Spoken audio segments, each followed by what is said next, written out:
Wait a minute, let me ask that again. So tell me how the Gwinn got sunk, and we're talking with Gene Schindler from the U.S. Navy. The Gwin got sunk when we were operating out of Guadalcanal in that area around Savo Island. Mm-hmm. Every night we'd go up there to keep the Japanese from reinforcing their troops. And the Japs would come down with their destroyers and cruisers, and we'd run up with ours and have a duel practically every other night or every night. And this one time we went up there, a Jap destroyer put one of their long lance torpedoes into our magazine on the stern and practically blew the stern off of it. Blew the emergency radio shack away. That's another time I was goofing off. I was supposed to be in the emergency radio shack, but I stepped out on the deck to see what I heard them training the torpedo tubes. Yeah. I went out to Rubberneck to see what was after.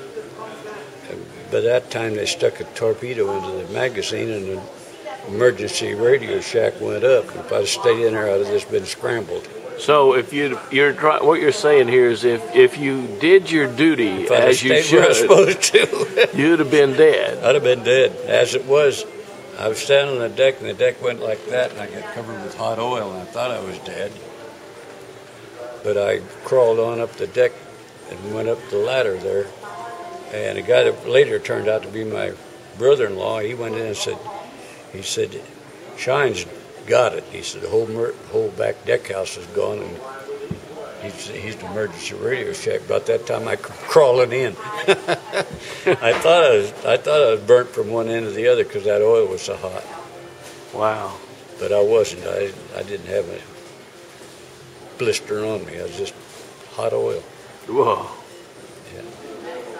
But you lost the after third of the ship. Yeah, they blew the after deck house off, and a gun mount went with it. Was on the deck house. The Gwinn was DD what? 444.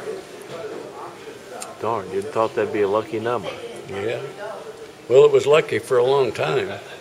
But it finally pushed one button too many. It made the Doolittle run too.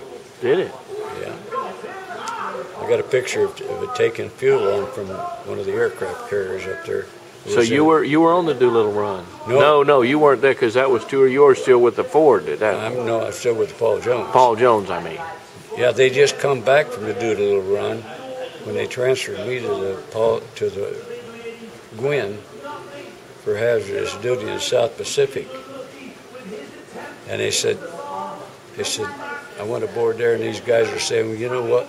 They've been over in the Atlantic doing escort duty. And they said, we're going to be running back and forth between Pearl and San Francisco, escort duty. And I said, well, I don't know what ship you're going on, but this son of a bitch isn't going to San Francisco. The Paul Jones over there is going to go, but you're going to hazardous duty wherever the hell that is in the South Pacific. They didn't want to believe me. The way we went. But that's what my orders said, you know. Hazardous duty. But they weren't going to send me to San Francisco. They left me on the Paul Jones. Because she went back to San Francisco, and then she went around the East Coast and took 2 stacks off of her and made a troop transport out of her. Out of the Paul Jones? Who would have thought? Yeah, they did that a lot of 4-stackers. They took 2 stacks off them, used that forward fire room, full of bunks and stuff to haul jarheads. Jarheads? Jarhead transport? Yeah. Wow. Well, yeah. That's pretty. We hauled them before they took the things off. When we used to take them out and put them on rubber rafts and send them ashore like Rice Anchorage. Yeah. Up there, we'd go up there and dump them off. And man, I didn't want their job. You'd go paddling out across there to be the advanced part of the landing. They were called fast attack transports. They would move in and drop those little band of Marines off. And in rubber rafts. In rubber rafts, yeah.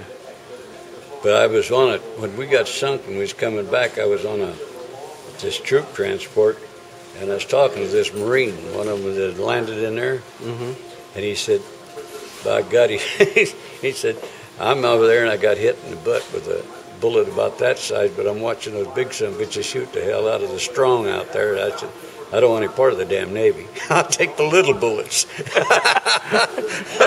Shoot, I guess. Yeah. At some point, a little bullet looks like a good thing. Yeah.